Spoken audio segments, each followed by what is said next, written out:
É nosso feriado para amanhã. 50 da manhã aqui. Aqui é feriado aqui no Brasil. Não deve ser na Bulgária, certo, Daniel? Seja Foi bem-vindo aqui ao ontem. canal Outra Liga. Daniel, opa, tá me escutando? Tô escutando. Opa, então seja bem-vindo aqui ao canal Outra Liga.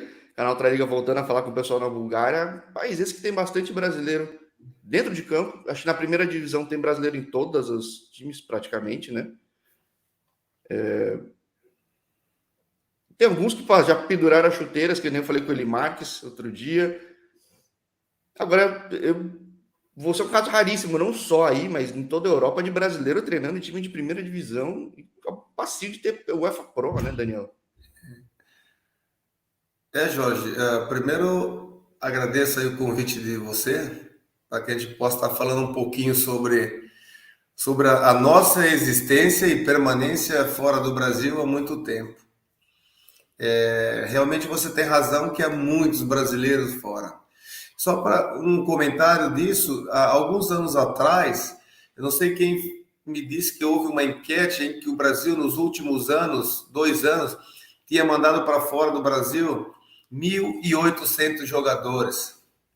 Foi uma coisa surpreendente. Eu falei, isso não é possível.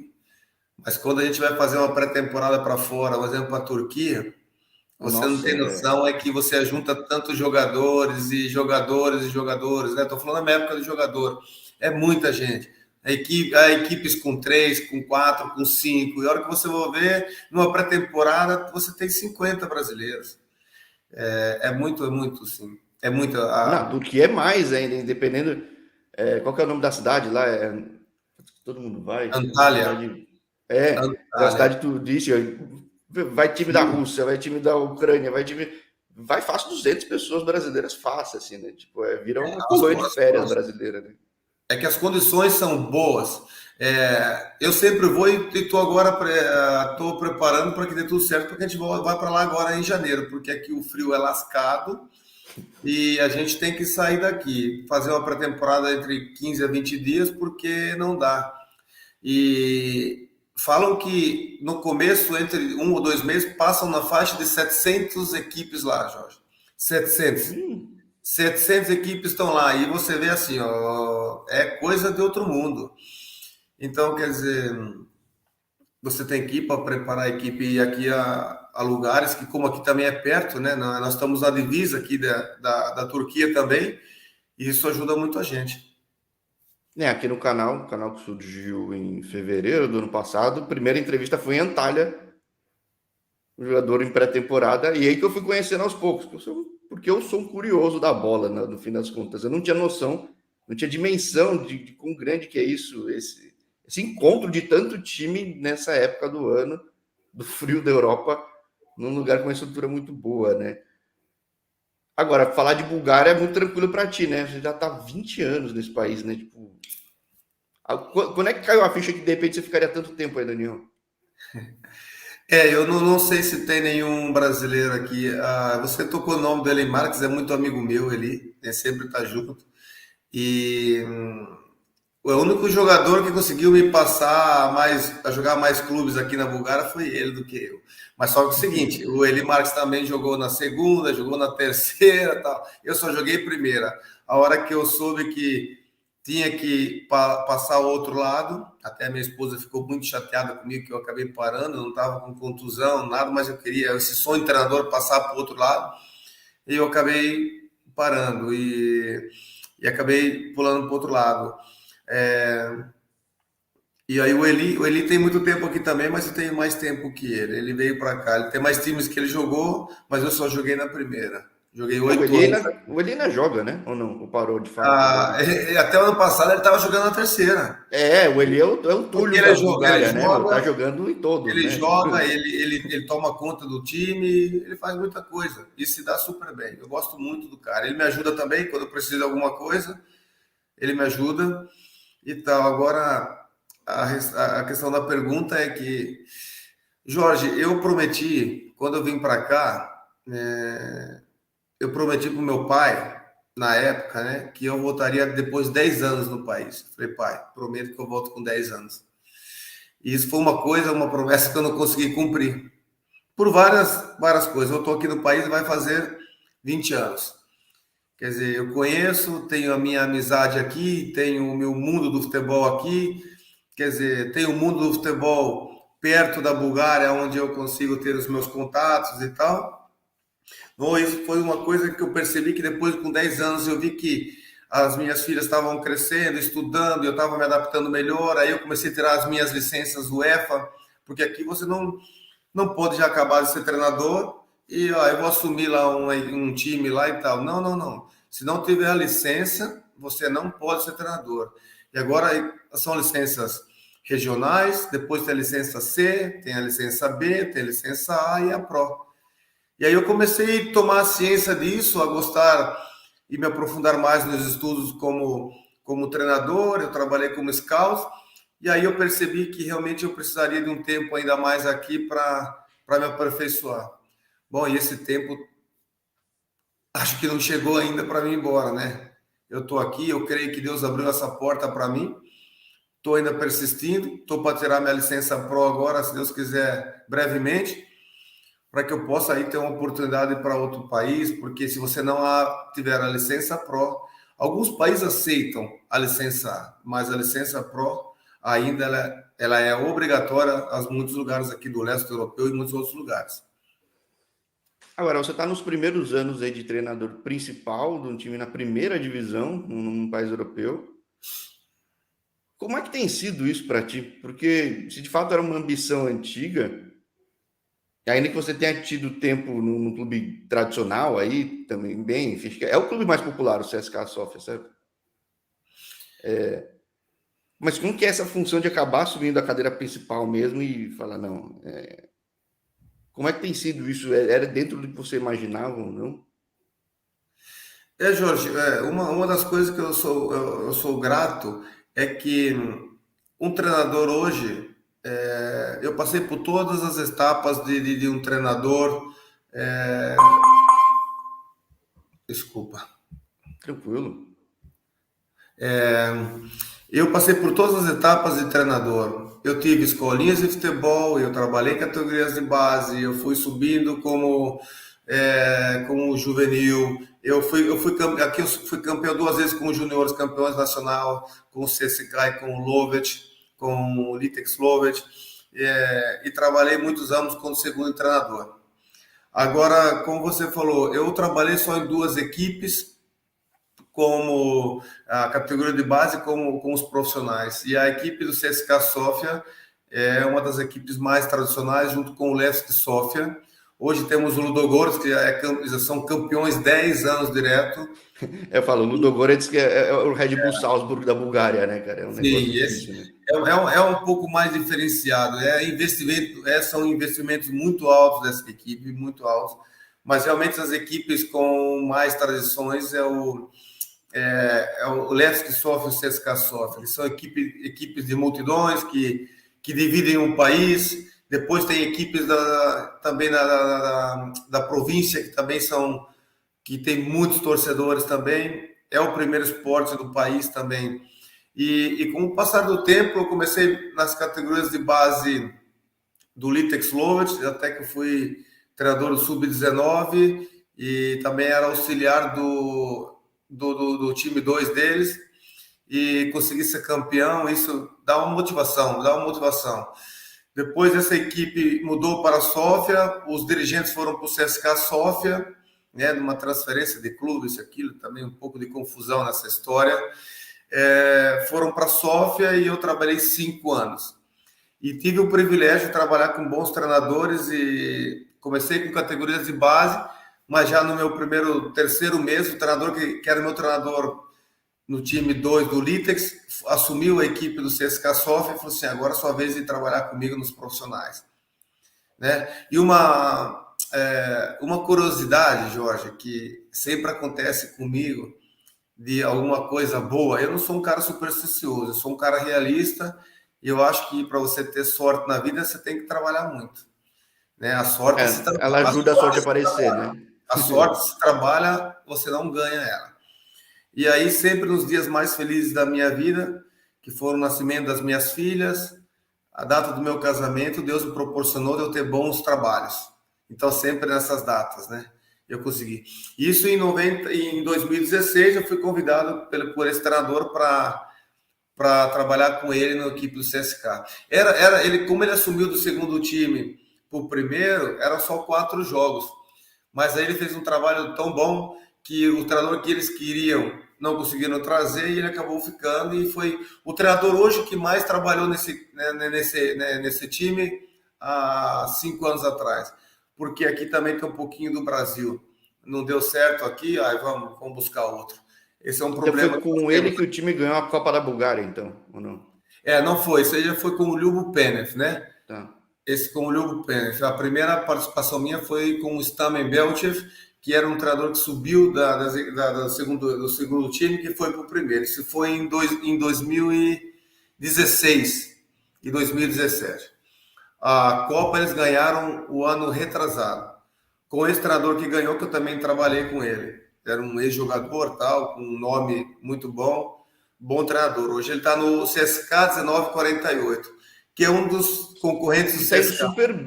E tá indo super bem, que a primeira entrevista da temporada foi com um brasileiro que está lá. E esse é um futebol que muita gente chega para investir, né? É um pouco do caso do clube atual teu, né? Sim,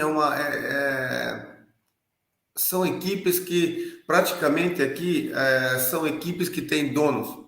Não é equipes que são pelo presidente. A equipe que eu tô é um presidente, né? Eles há o presidente, a Câmara que tomam conta.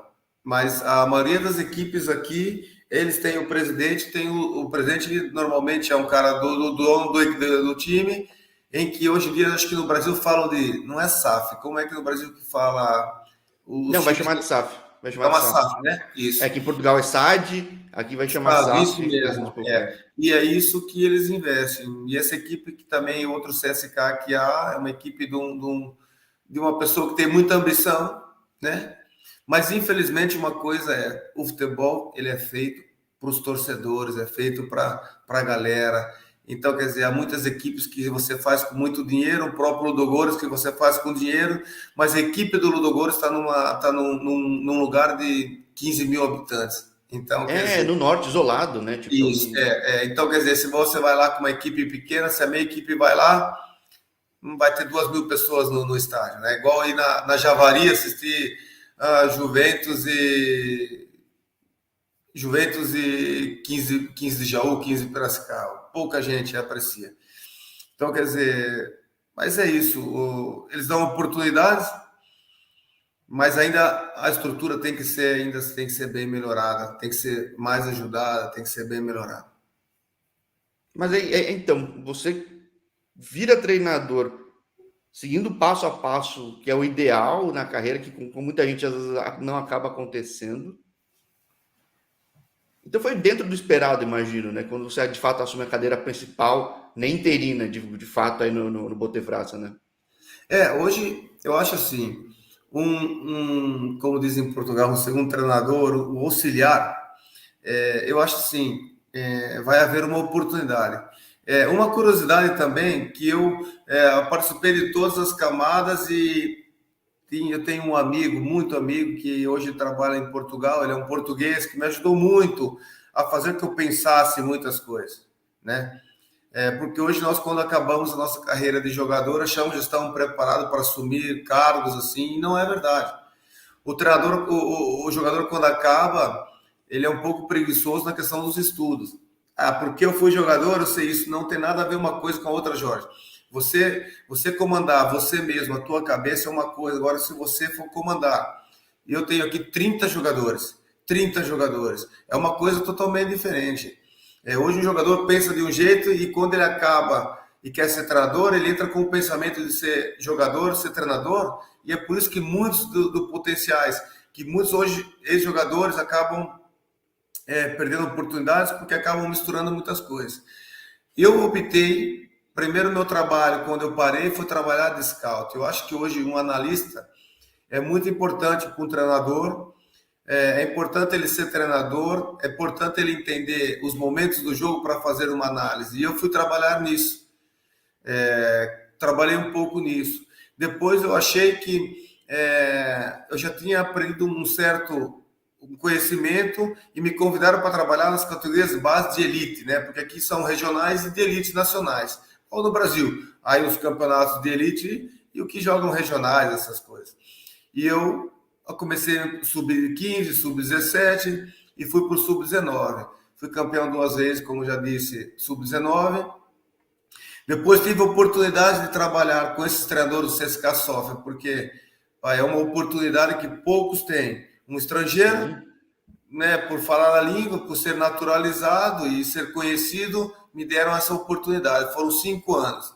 Mas os 5 anos não foram direto. Eu trabalhei 1 ano e 6 meses, depois trabalhei mais 8 meses, depois mais 8 meses, porque quando você trabalha numa equipe estruturada e que eles trazem a equipe toda, então quer dizer, você sai, volta à categoria de base, porque eles querem e trazem toda a equipe técnica deles. O projeto completo, né? Treinadores. Aí tive uma oportunidade de conversar com muita gente, de se me aprimorar, e esse meu amigo até ele é a gente fala coaching, né? É um cara que eu converso muito para me expor e para conversar e para discutir as coisas que eu acho que eu tenho razão, mas não é essa, isso e tal. Porque eu acho que das discussões que você tem com pessoas que entendem futebol, mas uma discussão saudável, não é uma discussão de briga, mas é você discutir algumas coisas que você não concorda, que você pode melhorar dentro do seu estilo, dentro do seu modelo de jogo, dentro das estruturas táticas. E ele falou assim, olha, quer saber de uma coisa? Eu não vou te dar mais emprego aqui, você que corra atrás para arrumar uma equipe para trabalhar aí na primeira divisão, na segunda divisão. Não volte mais para a categoria de base, porque você já mostrou o seu valor e você tem que dar um passo à frente. Vai a segunda divisão, até que seja a terceira, uma equipe que tem estruturas, para que você comece a colocar agora os seus pontos. Né? A gente fala assim que os treinadores principais, você trabalha por trás e eles colocam o ponto em cima, né? O pingo no i. Então, eu falei assim, agora chegou a sua hora de colocar o seu ponto lá. Não é fácil porque quando você é auxiliar técnico e está numa comissão, é uma coisa mais confortável. A pressão hoje de você ser auxiliar e a pressão de você ser um primeiro treinador é muito diferente. É muito diferente. Você tem que montar uma comissão, tal, tem que ter a pessoa estruturada nas suas costas. E chegou uma oportunidade, eu estava parado 2 meses, e um amigo meu disse ao pessoal do Botevratsa, que meu time chama Botevratsa, que estavam procurando treinador e que ele queria colocar o meu nome na pauta. Eu falei assim, não tem problema, eu estou parado, tenho alguma coisa já em vista, mas se for primeira divisão, eu saio e vou, não tem problema. E ele colocou, mas o clube até não acreditou que eu poderia vir a trabalhar nesse clube, porque, graças a Deus, o trabalho que foi feito tem um bom nome no país, né? E aí o que acontece? Faço uma entrevista com eles, já tinha feito 2 entrevistas com outro CSKA, 1948, que me queriam lá para auxiliar, da primeira também. E aí entra o Botevratsa na briga. Na briga, não. Sim, na disputa, na concorrência. Na disputa, E aí botei os pingos nos i, até a outra proposta era melhor, mas eu aqui vinha como primeiro treinador.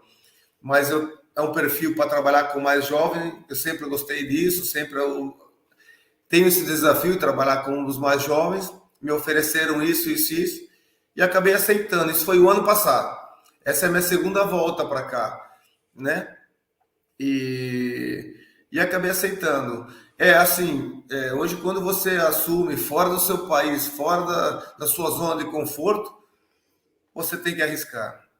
E as pessoas falam, mas você está preparado, mas eu sempre acho que as pessoas nunca estão 100% preparadas. Então, e quando começa, e quando você está realmente ali empregado, você tem que continuar a se preparar, a se remodelar. Porque se você para e mantém só um foco, eu acho que você perde o sentido de outras coisas. E foi esse sentido, depois de 5 anos de estágio, trabalhando, vendo muitas coisas em equipe grande, resolvi assumir uma equipe que vai lutar sempre por rebaixamento, com um orçamento muito baixo, e aonde eu saio de uma zona de conforto, aonde que a equipe do CSKA sempre luta para ganhar, sempre ficamos em segundo lugar, 5 anos só em segundo lugar, porque o Ludogorets não deu brecha, não deu chance. E eu tenho que sair do lugar que está tudo certo, tudo certinho, para ir lutar no outro lugar. Sair da zona de conforto, porque eu saio de uma equipe que está sempre ganhando e vou para uma equipe que eu vou ter que lutar, que pelo menos em 5 jogos, uma vitória, 2 vitórias, um empate, aquela história, né?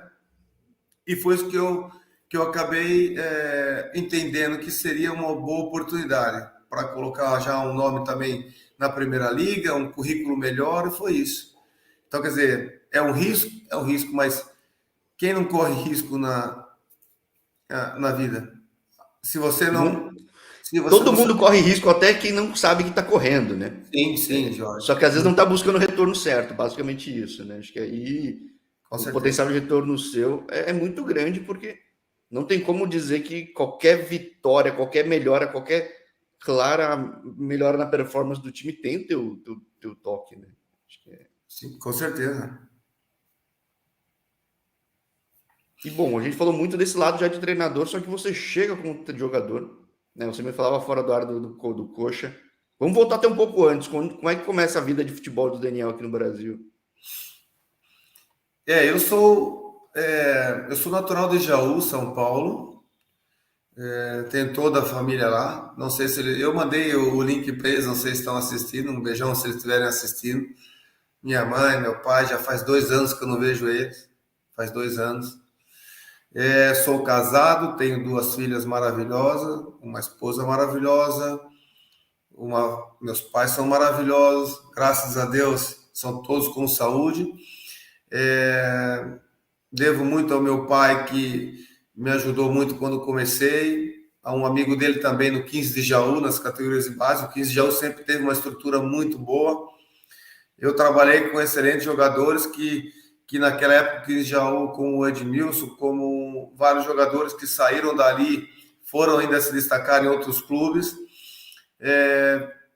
Fiquei ali até 97, fiz toda a minha base, joguei primeira divisão, joguei segunda divisão no 15 de Jaú.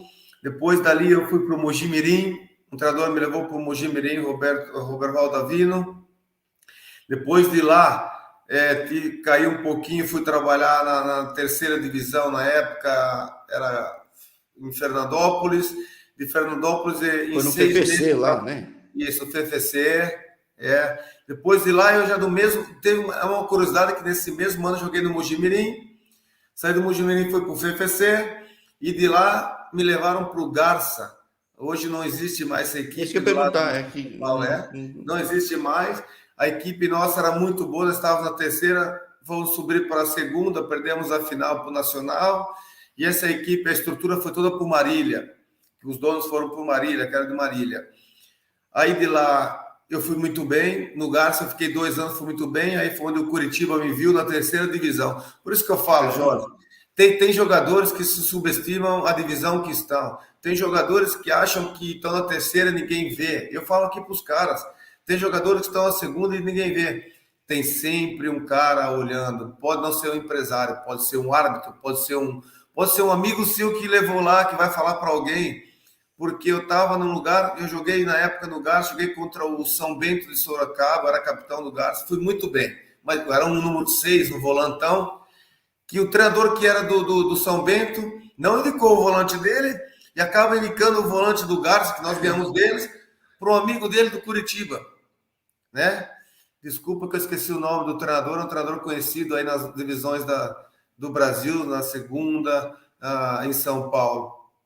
E de lá foi para o Coxa. Fiz um campeonato, uma João Avelange 2000, muito bom, e eles acabaram me comprando. Aí fiquei lá até 2000, 2001, 2002. Você não chegou a jogar com o Simval, não, né? Simval chegou não, um ano antes, né? Não. Simval foi antes. Então foi aí que eu tive depois a oportunidade de vir para a Europa, né? Para a Bulgária. Eu tive uma oportunidade para ir para Portugal. Não deu certo. Tive uns problemas lá, não deu certo, voltei, e aí depois eu vim para a Bulgária. Né? Porque você vai para a Bulgária numa época que não tinha tanto atleta brasileiro indo para a Bulgária, né? Não, na época, isso foi em 2003. Na época de 2003, eu não lembro se não tinha nem a segunda divisão do Brasileirão. Eu não lembro quando começou. Não sou muito bom de memória, Jorge. Não, é que Né? 2003 teve muita mudança, né? Porque teve a João Avelange, daí tava renascendo o Brasileirão Sim, normal, tudo, estava daí ficava um renascendo. negócio Isso meio. estavam fazendo. A João Avelange ainda. Nós não fomos bem e não teve descenso, não teve. E não tinha segunda, não. Havia muitas equipes. Hoje você vê no campeonato. Hoje tem 4 divisões do Campeonato Brasileiro, mais as Copas estaduais, segundas divisões, é muita gente. Então, quer dizer, era uma coisa que eu queria ir para fora. E acabei conseguindo essa oportunidade para a Bulgária. Né? Resumindo, então foi isso. Eu só joguei no estado de São Paulo, joguei no 15 de Jaú, no Mojimirim, no FFC, no Garça. Depois fui para o Coxa. Sou grato por tudo que aconteceu lá e acabei vindo em 2003 para cá. E daqui eu cheguei a jogar 8 anos nas equipes de primeira divisão, não joguei segunda divisão. Tive no CSKA Sofia também como jogador, né? Como jogador também. E em 2000 aí parei em 2011 e disse um basta, vou para o outro lado. Aí começa a ver as dificuldades, né? Porque ter menos visibilidade, até chegar no nível que você estava financeiramente como jogador. É outro Isso. caminho, né? Tipo, como é que dá para, hoje olhando para trás, que planejamento daria para fazer um pouco mais diferente? Que eu sei que tem muito jogador que tem uma ambição, um desejo, ou pelo menos uma curiosidade de ser treinador. Mas existem formas e formas de ser, certo? Sim, eu penso assim, eu penso que há uma única forma, Jorge, que a única forma, bom, várias formas, mas a forma que eu vejo que é certa é que você tem que dar um basta na vida de jogador, botar ali um papel em cima e saber diferenciar. Você quer o quê? Você tem que se preparar para ser aquilo. O Guardiola, quando acabou a carreira, ele não foi logo ser. O Guardiola ele fez uma volta ao mundo e foi buscar os primeiros treinadores com que ele trabalhou. Ele ficou 3 a 4 anos andando para o mundo todo, para a Argentina, para o México, para descobrir qual era o efeito daquilo que o treinador que ele trabalhava, que ele conseguia chegar. Porque ele disse numa entrevista que ele não queria ser um treinador por ser treinador. Ele queria ser um treinador realmente para passar aquilo que ele tem como ideia e ser um treinador vencedor. E hoje, para mim, é um dos melhores. Então, quer dizer, há uma preparação para tudo isso. Porque se você não se prepara para isso, se você não tem esse tempo para você se preparar, você vai acabar caindo aí e quebrando a cabeça que depois você não consegue mais. E se você tem uma oportunidade, e se aqui você não consegue se encaixar, depois tem outra que consegue se encaixar, olha, hoje o que os outros falam, até conversei com um amigo meu aqui da Bulgária, muito inteligente, ele disse que há equipes já não querem ex-jogadores por causa desse pensamento, porque não querem estudar, porque não querem entender, porque não querem sair da zona de conforto. Então, quer dizer, hoje praticamente isso. Agora, há treinadores que fazem assim, o que acontece? Há treinadores em Portugal, que eu conversei com várias pessoas, o que aconteceu? São inteligentíssimos, mas esses jogadores que trabalharam em Portugal, por exemplo, o treinador, vamos dar o exemplo, o treinador do Palmeiras, o Abel. O Abel, quando ele jogou, nas equipes que ele jogou, Jorge, ele teve, ele teve os melhores treinadores, como o Jorge Jesus, e ele teve vários treinadores que acabaram ele tendo aula praticamente prática desses melhores treinadores. Eu não tive isso, não posso dizer que eu tive excelentes treinadores para que eu poderia copiar e ter um modelo. O Abel ele teve 7, 8 treinadores que ele mesmo falou numa entrevista que ele aprendeu muito com eles na prática. Eu voltei a estudar tudo para que eu melhorasse o meu potencial.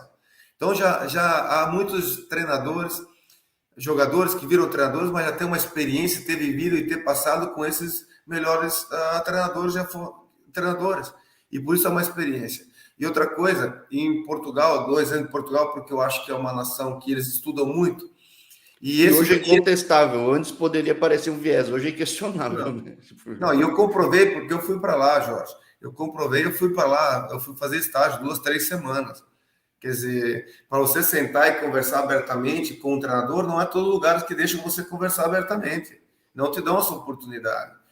E então, eu acho o seguinte: há muitos treinadores hoje em Portugal. O que eles fazem quando acaba esse treinador? Eles vão buscar as pessoas inteligentes da faculdade, que estudaram com isso para formar a sua comissão. E isso ajuda muito, cara.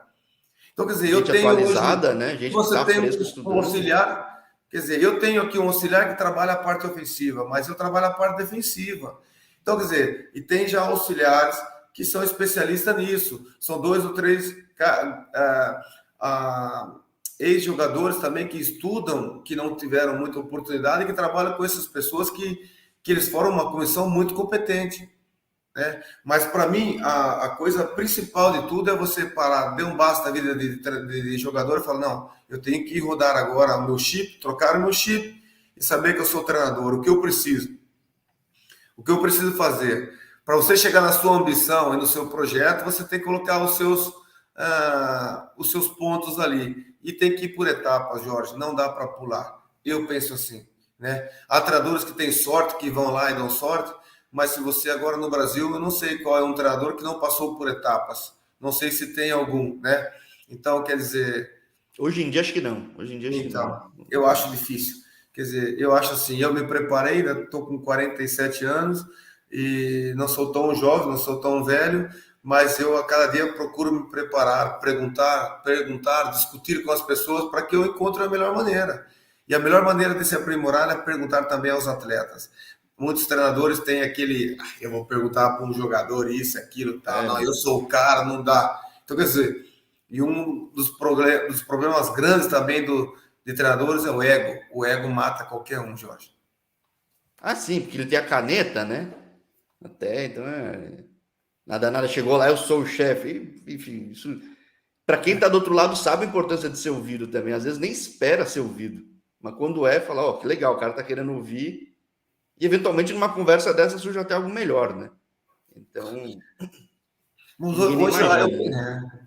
eu penso assim, desculpa te cortar, é que eu penso assim: se você não souber, o Tite falou uma vez, é verdade, o Carille é meu amigo também, jogamos juntos no 15 de Jaú, o Carille, tanto nos juniores como no profissional, e é um cara muito inteligente, o Carille, muito inteligente. E ele fala: mas a gente tem que escutar, porque nós temos que... eu não sei se foi esse treinador do Corinthians que eu li livros aqui deles, lendo reportagem, porque a gente tem que fazer o seguinte: tem que ser alguma coisa confortável aos atletas, porque não confortável para o meu modelo, mas sim para o modelo que os atletas se encaixam, porque os artistas são os atletas e eles têm que render o máximo possível. Se eu não fizer isso e quiser impor aquilo que eu quero, mas não aquilo que é mais correto, dependendo dos jogadores que você tem, eu acabo prejudicando.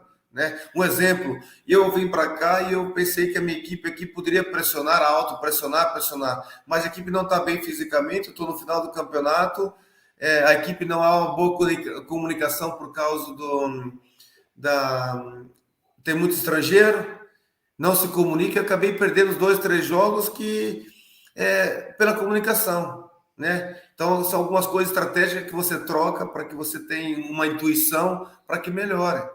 Então, quer dizer, eu fiz o último jogo, nós acabamos ganhando, foi isso que eu fiz. Uma intuição que eu tive, colocar mais atletas que se comunicassem melhor, que se encaixavam melhor e que teriam mais oportunidades de chegar a um melhor desenvolvimento da equipe. Isso aconteceu. Mas Às vezes a necessidade de criatividade faz surgir coisas melhores ainda, né? sim, com certeza. Com certeza. E aí acaba provando valor, que às vezes o que é óbvio para os outros, eventualmente só de um aspecto numérico, que hoje pode ser bom e pode ser ruim de tanta estatística, acaba tirando um coelho de uma cartola que ninguém imaginou, né? Então, e que eventualmente nem o próprio elenco poderia imaginar. Acho que nessa você ganha muito respeito, né? Isso é importante pra caramba, né? Com o time.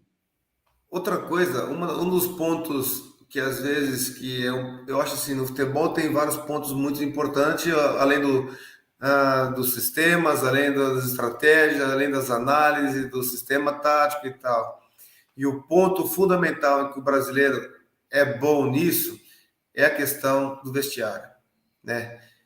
A galera tem que estar sempre confiando naquilo que você tem como as suas ideias, a galera tem que estar confiando no seu potencial, a galera tem que estar ciente, porque os jogadores hoje estão mais espertos, né? Os jogadores hoje são mais ágeis. Ah, mas o treinador viu como ele está treinando, olha aqui. Eles avaliam o treinador de um jeito que se você não conseguir se modelar ali, você está... Descredibilizado, né? É que nem o médico que não está preparado. O cara vê tanto no Google. Sim, hoje você vai falar com um atleta, né? Então, hoje você senta para conversar com um atleta de Portugal, que já tem muitos bons treinadores, que os caras, alemães ou espanhóis, os caras sentam para conversar com você, se você não souber responder na altura da pergunta, você acaba passando vergonha. Então, quer dizer, ó, treinador, se ele trabalhou com o Jorge, quer dizer, você trabalha com o Mourinho, você trabalha com o Guardiola, trabalhou com o Jorge Jesus, trabalhou com o Abel, você vai ter uma mentalidade totalmente diferente do futebol se você trabalhar com o Ivan, com o Pedro, que para eles está tudo bom, para eles que são treinadores só para ficar no trabalho, né? Então, quer dizer, esses treinadores, os caras colocam tanta estratégia, tanta coisa na sua cabeça que você pense, porque para mim um jogo de futebol é você mexer as peças do tabuleiro, né? Eu vou colocar aqui porque o Jorge não pode vir para cá, mas eu vou mexer essa peça aqui porque se ele vir aqui, eu já tenho como me defender. Mas se eu me defendendo, eu derrubando o Jorge, eu passando essa linha, eu já tenho que saber como atacar. Então, quer dizer, hoje são tantas coisas hoje em dia que tem para que você, e elementos que você pode melhorar, que e esse é o ponto fundamental que eu quero falar para você, a questão do vestiário, né? E ali dentro acontece tanta coisa. Eu disse hoje dentro do meu vestiário, eu falei, aqui dentro, eu não deixo tantos auxiliares entrar no vestiário, eu não quero que diretores entrem muito no vestiário, porque ali é a zona deles, cara.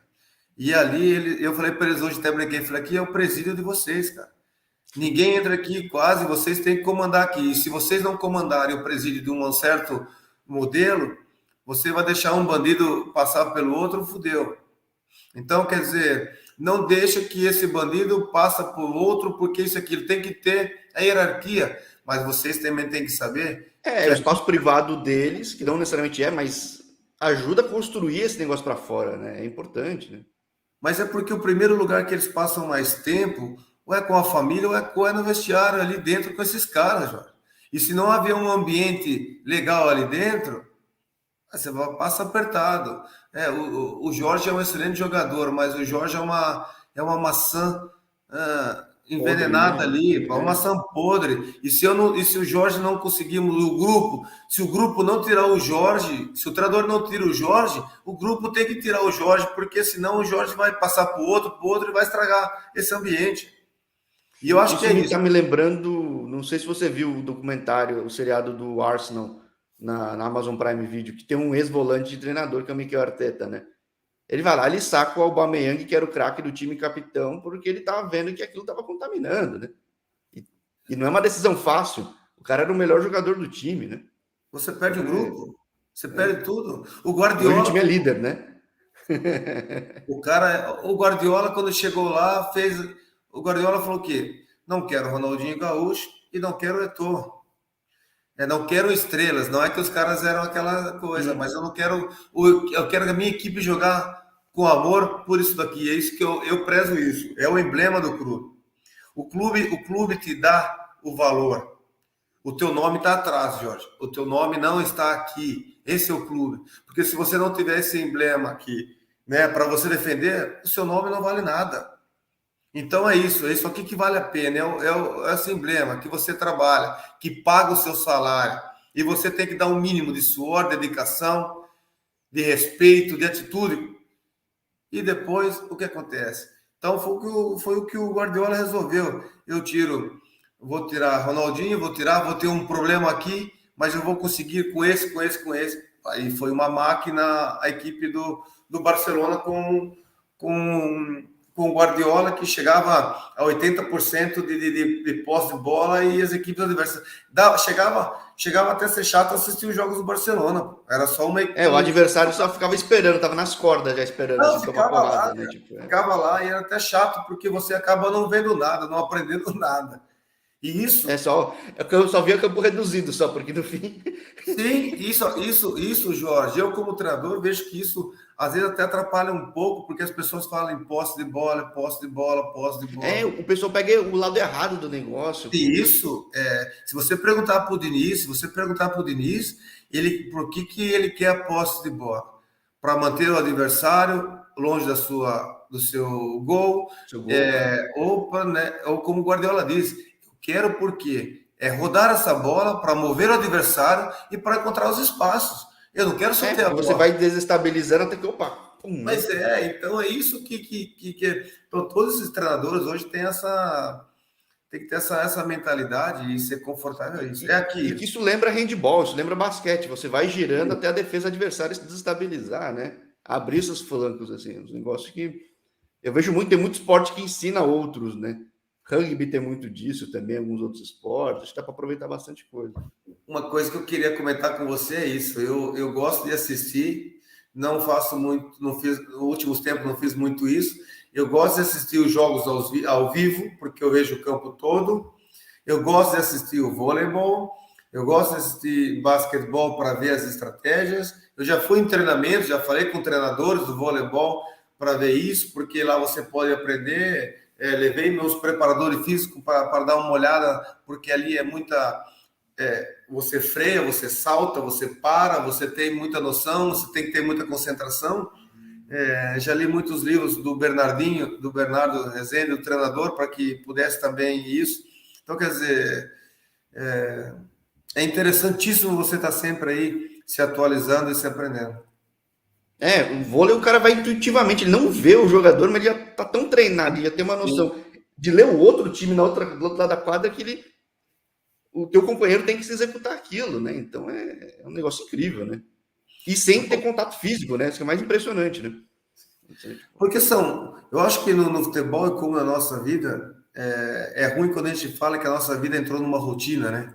Mas se queira ou não, a vida é uma rotina. Você levanta e, para mim, eu acho que o futebol é feito de hábitos, né? É uma rotina, são hábitos, treinamentos de finalização, são treinamentos de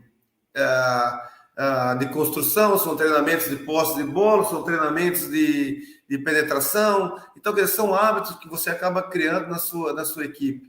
E um exemplo que até um dia um professor aqui me deu é assim, eu gostaria que a minha equipe criasse hábitos como você levanta de manhã. Você levanta de manhã, você já vai, por exemplo, escovar os dentes, e se você pegar com a direita ou com a esquerda, não tem problema. Você sabe que tem que escovar o dente, vai escovar o dente, você vai já tomar o café, você coloca água para esquentar. E o futebol também é feito de hábitos, né? E os jogadores têm que saber. Isso tem que ser aprimorizado, isso tem que ser mudado algumas vezes, as nuances. Mas e o que você comentou é importante, a gente saber se adaptar a todas as situações. Agora, você está adaptado a esse mercado aí? Saiu relativamente cedo daqui. Hoje em dia o pessoal sai muito mais cedo, mas saiu relativamente cedo aqui do Brasil. Tua ideia de ser treinador saiu desde os tempos de Brasil ou foi surgindo aí na Bulgária mesmo? Bom, eu acho assim, jogador que não quer ser treinador, porque às vezes ele é meio frustrado com o que ele passou, ele não vai ser treinador. Mas mais cedo ou mais tarde ele vai ter aquela frustração um pouquinho do ex-jogador e não querer ser treinador. Agora, se um ex-jogador conseguiu uma condição boa e parte para outros lados, excelente.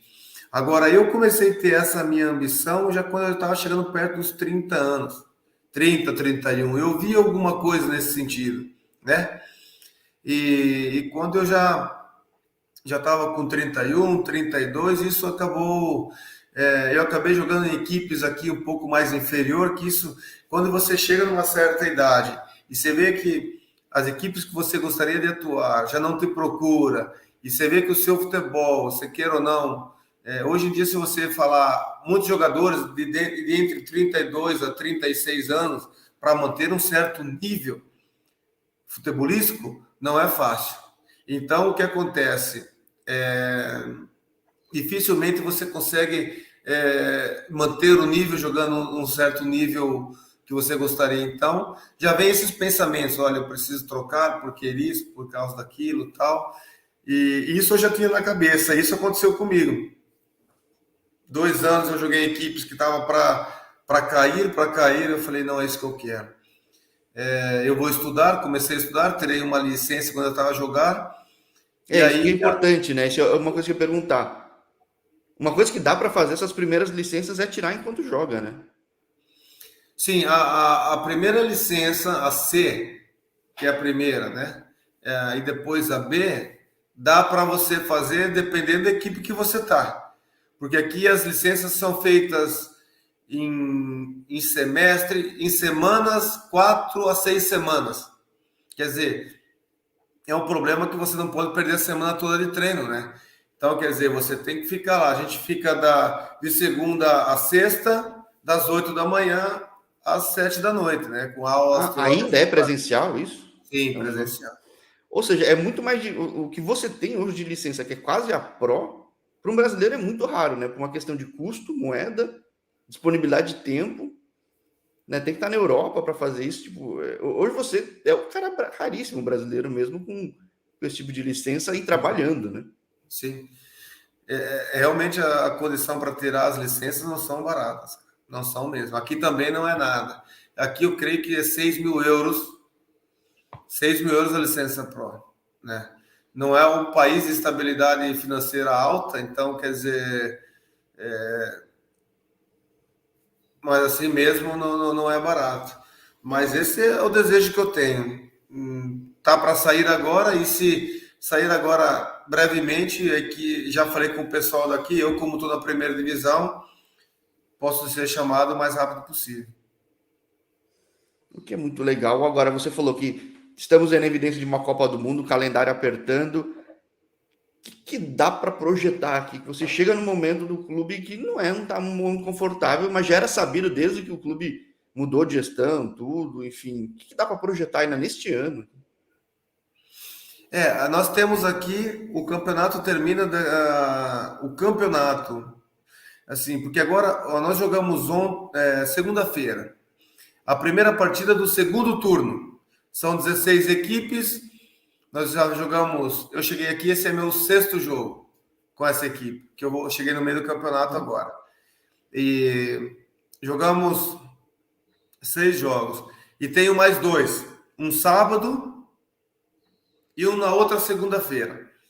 E o campeonato termina dia 14 de novembro agora, né? Tem mais 2 jogos. Depois tem mais 2 jogos pela Copa da Bulgária. Se passar, tem mais. É difícil porque o campeonato sempre vai até dezembro, mas eu acho até bom parar um pouco antes, porque aqui agora o fio pega e a qualidade dos campos são difíceis de se jogar bem. Não é fácil. Agora, nós voltamos. Eu acho que aqui a equipe, a Bulgária não vai ter tantos problemas, porque um dos problemas que eu vejo é que vai ter assim, os jogadores aqui vão ter muitas férias. E um jogador, se assim, uma semana é ok, 2 semanas é beleza. 3 semanas ele começa a perder muita coisa, e com 4 semanas já perde muito. Só que aí vem aquela história, nós temos uma programação que eles têm que cumprir, mas como que nós vamos saber se vai cumprir? Né? Então tem tudo Tem isso. que ter muito cabeça de CR7 para estar assim. Não é. Então, tem uma história legal que teve um jogador daqui da Bulgária que estava numa equipe, estava puto, não estava querendo treinar. Uma semana ele foi correr com o cachorro dele, colocou o GPS no cachorro dele. E ele de bicicleta. Jorge, colocou o GPS, a hora que ele chegou, mostrou para os caras. E os caras, caramba, você realmente é show, você está super bem, a sua qualidade física é excelente. É brincadeira? Então, Dos 4 membros, você está muito bem. E aí, então quer dizer isso. Agora, a minha programação é a seguinte: eu termino agora, vou dar folga depois do dia 8 de dezembro, que é o segundo jogo da Copa. Entramos em férias dia 11, eu também vou para o Brasil. E vou dar férias até o começo de dezembro, de janeiro. São mais ou menos 25, 26 dias de férias, que não é pouco. Mas o copo pode ser meio cheio, meio vazio, né? Numa dessa dá para realmente transformar, recuperar atleta, transformar a coisa para voltar um segundo turno melhor mesmo, né?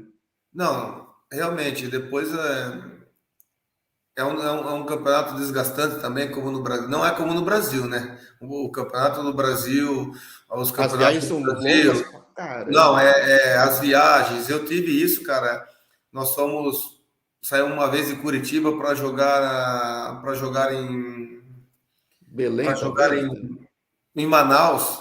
Saímos de Curitiba para jogar em Manaus pela Copa 6 graus. Chegamos em Manaus com 26 graus, cara. Como é que pode? Olha, a gente. Então, quer dizer, isso desgasta muito, essas viagens e tal. Aqui não é tanto, aqui não tem tudo isso. Mas tem que liberar um pouco o psicológico dos atletas. E que pode ser bom, deve ser bom. Acho que de certa forma vai baixar o nível de todo mundo e aí tem que ter essa capacidade de voltar numa pré-temporada, intertemporada, para voltar com E tudo, né? Acho que isso é necessário, essencial, né? super necessário. Depois nós vamos lá para Antália, fazer uma pré-temporada de entre 15 a 20 dias. E depois voltamos para cá, que o campeonato começa na primeira semana de fevereiro. Quando Nossa, é tá mais longa mesmo a frio, espera. É super com longa a frio. espera. Quando vai estar bem frio. Isso eu acho impressionante, né? Para quem não está acostumado, é um choque, né? Quando eu falo com um brasileiro que chega na Lituânia, chega na Armênia, chega na Bulgária, chega em outros países do leste europeu, é um choque assim, meu Croácia. Deus, né? O que eu estou fazendo, né? Pra você ver, a Turquia está aqui perto, mas é até melhor. A Turquia é bacana. Se você ter a oportunidade, as pessoas não conhecem muito bem, mas é um país que ama o futebol. A Turquia. Aí também gosta muito, né? Sim, é o primeiro esporte, mas como a Turquia. Mas aqui é um país de 6, 7 milhões de habitantes, entendeu? Então, quer dizer, o povo lá realmente é fanático. Vai muita gente nos estádios. Teve uma época que o próprio Fenerbahçe, o time lá estava com um problema, estava suspenso o time, não poderia assistir, porque lá praticamente vai homens, né? Só homens no estádio. E eles estavam suspensos, colocaram quase 50 mil mulheres dentro do estádio. Você acredita nisso? Quer Sim, dizer, né? Gritando lá, torcendo. É um negócio muito sim, louco, gritando e né? torcendo, interessantíssimo. Eu gostaria de trabalhar um dia na Turquia. Não é fácil. Quem sabe ainda, né? O que está dentro dos sonhos do Daniel Morales aí, quase licença pró, um mundo aí à frente, né? Ter um sonho assim, falar, nossa, eu gostaria de ser treinador disso, gostaria de ver essa realidade aqui, porque hoje o mundo é muito grande e a licença UEFA ela tem um peso maior que as outras no mundo, não tem como. Ó, Jorge, eu vou dizer para você, cara, eu realmente o sonho que eu tenho é a cada dia melhorar muito aquilo que eu sei, porque o que eu sei não é o suficiente. Eu sempre tenho um ponto de interrogação na minha cabeça, porque quando a gente acha que a gente já fez tudo e é o melhor, a gente para no tempo. E eu sempre tenho esse ponto de E interrogação. voltar depois é mais difícil, porque os Sim, outros sim, continuam sim. voando, né? E eu Os outros sei continuam voando. que um treinador precisa de estudo, precisa muito mais de prática. Porque hoje em dia, às vezes perguntam, por que um treinador sem. Um treinador dá para ser treinador sem teoria? Dá, com certeza. Né? Mas a teoria, se você ser um cara teórico sem prática, você não sabe nada. Então, quer dizer, é isso. E o sonho que eu tenho realmente é de eu me aprimorar ainda mais, eu trabalhar melhor naquilo que eu vejo como as ideias, como as estratégias, como os modelos, né? Em botar em prática tudo aquilo que eu tenho.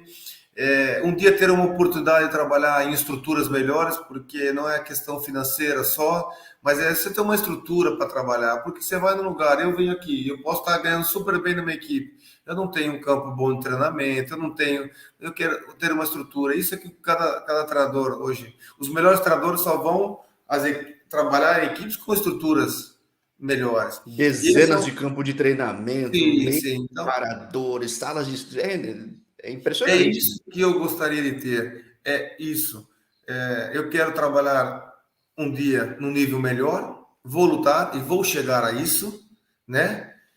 Não posso te dizer, como a esposa sempre me disse, olha, se você ora, se você reza a Deus, peça o melhor, porque assim, e ela sempre falava assim, se você está rezando, você bota o teu joelho no chão, peça que você quer ser treinador do Corinthians, ela sabe que eu sou do Corinthians, né? Então peça que você quer ser treinador do Corinthians. Quem sabe aparece aí um Curitiba, um Atlético Paranaense, uma equipe de menor nível.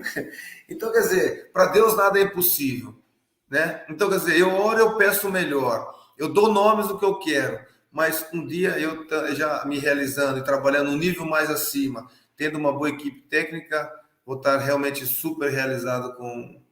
E quem sabe um dia, né, cara, eu tenho a oportunidade de fazer pelo menos um pouco tempo a trabalhar no meu Brasil, né? Eu sei que é difícil, mas eu tenho esse sonho de É voltar ao bem meu difícil aqui. O Brasil. mercado ele é bem fechado ainda, mas acho que também com as SAFs, eu acho que tende a abrir. É, O pessoal vai sim, vir gente investidor com cabeça diferente, tudo, com outras propostas de trabalho mais europeias. Numa dessas, acho que se encaixa até uma característica mais sua. Né? sim, eu acho que uma coisa, sempre um amigo meu, tem um amigo meu que eu gosto muito dele, jogou comigo no Curitiba, o Piccoli, ele é treinador, né, Antônio Piccoli, gosto muito dele, e ele sempre falou para mim que a questão no Brasil é essa, a, o que nós temos que fazer, o que fazem no Brasil, infelizmente é um nível que só trabalha no nível A, as pessoas trabalham no nível na segunda divisão, mas que quando você consegue chegar a esses níveis, você nunca vai conseguir precisar abaixar a divisão, vai sempre trabalhar ali e lá. E aqui na Bulgária às vezes também é isso, rodam sempre os mesmos, tal. Quer dizer, já não dão tanta licença para as pessoas trabalharem, isso é um problema grave, porque não querem concorrência, Jorge. Então tem Tem aquele no mundo povo inteiro. Tem malandro, no mundo inteiro isso. tem o povo malandro, então quer dizer, vamos dar comida, vamos dar para esse cara, vamos dar comida, vamos dar para esse cara. Não, pô, tem tanta gente aí que está passando fome e que sabe muita coisa. Então, quer dizer, e a concorrência, as pessoas veem a concorrência como com medo, né? De perder o emprego, mas a concorrência pode te ajudar muito, muito, muito mesmo. Faz todo mundo subir, faz todo mundo subir. No curto Isso prazo mesmo. pode ser danoso, mas no longo prazo ele é muito positivo, né? Com certeza, plenamente. Bom, dentro da concorrência possível, hoje na tua disputa, no teu clube aí, para pegar essa trajetória de ascensão, ainda que tenha umas férias no meio, vou estar acompanhando como já acompanhava esse campeonato, vou entrevistar mais gente. Gosto muito de mostrar que esse é um caminho de entrada muito bom de Europa, que não tem tanto clube também, que às vezes pode até beliscar vagas em campeonatos europeus. Você falando do CSKA, tem o pessoal do Levski lá, que o Tsunami lá, o menino lá, pô, pegou a vaga, foi Sim, super bem. tá É um tudo. campeonato que dá bastante chance. O torcedor, o clima extra-campo é positivo, a torcida apoia tudo, então para o jogador é um negócio legal. Para mostrar que para treinador também pode ser aqui contigo no primeiro papo e, poxa, que seja o primeiro de vários, né, Daniel? Porque você tá passando degrau por degrau certinho aí, né? Não, Jorge, eu lhe agradeço por dar essa oportunidade para estar falando. Mas você tem toda a razão em falar que há muitos poucos treinadores, né? Assim, você só consegue ser treinador se você realmente dominar bem a língua, né? Aqui na Bulgária há muitos treinadores estrangeiros, né? O treinador do Ludogorets, o treinador do, o treinador do Botev Plovdiv, que é a equipe que eu vou jogar, que tem o terceiro maior orçamento, o terceiro maior orçamento da Bulgária. E eles têm um orçamento, eu vou até falar para você, que eu creio que na faixa de quase 7 milhões de euros por ano. Então você faz 7 por 5, são quase 25 milhões de reais eles têm para gastar no ano. E eles estão numa situação com 2 pontos à nossa frente, né? Então, Lutando tirando ali. o Ludogorets aí que tá consistente, tem um banco que podia ser uma seleção, o resto é uma guerra guerreável aí, se o termo dá certo, mas tipo, dá para Sim, batalhar, né? agora esse ano aqui, tanto lá para cima quanto lá para baixo, a concorrência tá legal, né? Os níveis estão emparelados, ali o Ludogorets, o CSK, o outro CSK, Tem ali equipes da província, do interior, que estão batendo de frente com eles. Então, quer dizer, isso é bom. Agora, o ruim dos treinadores, que vem um treinador tem que vir com o nome, tem que falar a língua. Aquele Botef tem uma Botef Plodev, tem praticamente 80% do elenco é estrangeiro, então tem que falar só inglês lá. Agora, para ele ser treinador daqui da Bulgária e você não falar a língua, não existe isso, é muito difícil. E eles não vão investir. Agora, é um país bom para se morar, é um país bom para a gente trabalhar, principalmente no verão, que são os campos bons. Ainda precisa melhorar a estrutura? Precisa. Mas é que dá estrutura. E se você cai num país como a Bulgária, que, assim, é um país, não é um país como a Turquia, financeiramente, para pagar, mas se você está num país como na Bulgária, e você está jogando aqui, eu falo assim, Jorge, dá um chego aqui para dar uma olhada no jogador, você mora em Roma, é 1 hora e meia de avião, Jorge. Então, quer De Jaú dizer, para São Paulo é o triplo, né? são 4 horas de carro. Então, quer dizer, o cara pega, vai fica no aeroporto, toma lá uma cerveja, um vinho, e em Sófia, e de Sófia vai para os outros aeroportos, é 1 hora e meia, 1 hora e 40. Minha filha mora na França, do lado de Basel, e eu vou para a casa da minha filha, eu pego o voo em Sófia e vou para a França, é 1 hora e 50. Eu caio dentro da casa dela. Quer dizer, eu comprei passagem para minha esposa essa semana e pagamos aí R$ 250. Eu com R$ 250 não chego no Você não Brasil na paga o minha ônibus, você não paga o ônibus leito para São Paulo, acho. então eu falo, ó, vem dar uma olhada. Então, quer dizer, é um campo aberto aqui para os jogadores enorme, né? Que vem aqui olhar aqui e tal. Olha, é um país barato, que não paga muito, mas que você vem daqui, o cara vem buscar porque sabe que você é barato. E geograficamente ele é muito interessante, né? Que ele abre porta para o leste europeu, ele abre porta para os Balcãs, ele está num ponto muito interessante. Sim, muito e é bonito o país, com uma história de 1.400 anos. A minha filha que fala da história da Bulgária, eu não conheço tanto quanto ela, né? Então, quer dizer, fala, é bacana, tem lugares para passear. Aqui você vê frio, calor, tem praias, tem neve, tem montanhas. E só que as pessoas não conhecem. Tomara que. Aí e a Romênia tem história pra caramba e pouca gente Sim, conhece, muito, né? muito, muito. São muito Quando eu parecidos. falo, sim, eu falando com alguns jogadores, gente que explorou mais por aí, fica impressionado, que cada pedaço é uma história muito diferente da outra e muito centenária, muito, muito, muito antiga. Então, é que a gente aqui no Brasil, a gente está viciado a uma educação mais ocidental que acaba não olhando esse pedaço da Europa quase, mas tem muita história para ir, né? Então, São os balcos para 1.400 lá não anos. se olha nada na história no Brasil, né? São Então, 1.400 anos, não é pouco. sim, então, poxa, não é tanto tempo que você está aí, mas já está deixando sua marca, Daniel, e, poxa, eu vou continuar acompanhando, torcendo pelo teu trabalho e sempre convidado aqui para segundas, terceiras, quartas conversas aqui no canal. Sempre aberto aí para a gente falar com outras pessoas do outro lado também, fazer perguntas, entrar mais nos pontos aí do futebol também. É muito legal isso aí. Poxa, eu te agradeço demais por ter topado bater esse papo aí no teu almoço, que eu sei que está corrido. Agradecer o pessoal que acompanhou tanto ao vivo, ou você que está acompanhando gravado aqui no YouTube, ou também no podcast, quem quiser ouvir, está com preguiça de ver em vídeo aí, dá para ouvir no Spotify ou outro agregador.